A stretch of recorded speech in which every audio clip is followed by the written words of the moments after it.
Russia Ukraine പ്രതിനിധികൾ 2022 ശേഷം ആദ്യമായി തുർക്കിയിൽ വെച്ച് മുഖാമുഖം ചർച്ചയ്ക്കിരുന്നതോടെ സ്വർണ്ണവിപണി നേരിയ തോതിൽ സമ്മർദ്ദത്തിലായി.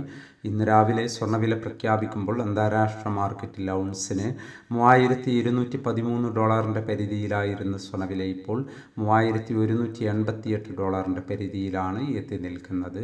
മാർക്കറ്റിൻ്റെ ഇപ്പോഴത്തെ അവസ്ഥയിൽ നാളെ സ്വർണ്ണവില പവന് 240 അല്ലെങ്കിൽ 280 രൂപയുടെ റേഞ്ചിൽ കുറയാനുള്ള സാധ്യത നിലനിൽക്കുന്നു. എന്നാൽ മാർക്കറ്റിൽ മാറ്റങ്ങൾക്ക് ഇനിയും സമയം ബാക്കിയാണ് എന്നുകൂടി ഓർമ്മപ്പെടുത്തുകയാണ്. ഇപ്പോൾ തങ്കവില ഗ്രാമിന് 9,380 രൂപയിലാണ് എത്തി നിൽക്കുന്നത്. എല്ലാ വ്യൂവേഴ്സിൽ നിന്നും ഒരു ലൈക്ക് പ്രതീക്ഷിച്ചുകൊണ്ട് ഇന്നാദ്യമായി വീഡിയോ കാണുന്നവർക്കായി ഇന്നത്തെ സ്വർണ്ണവില ഒന്നുകൂടി പറയുന്നു. ഇന്ന് രാവിലെ പവന് 880 രൂപ കൂടി. ഇന്ന് 16/5/2025 പവന് 69,760, ഗ്രാമിന് 8,720. ഈ വീഡിയോ നിങ്ങൾക്ക് ഉപകാരപ്രദമെങ്കിൽ വീഡിയോക്ക് താഴെ ലൈക്ക് ചെയ്യാൻ മറക്കരുത്. Thank you for watching.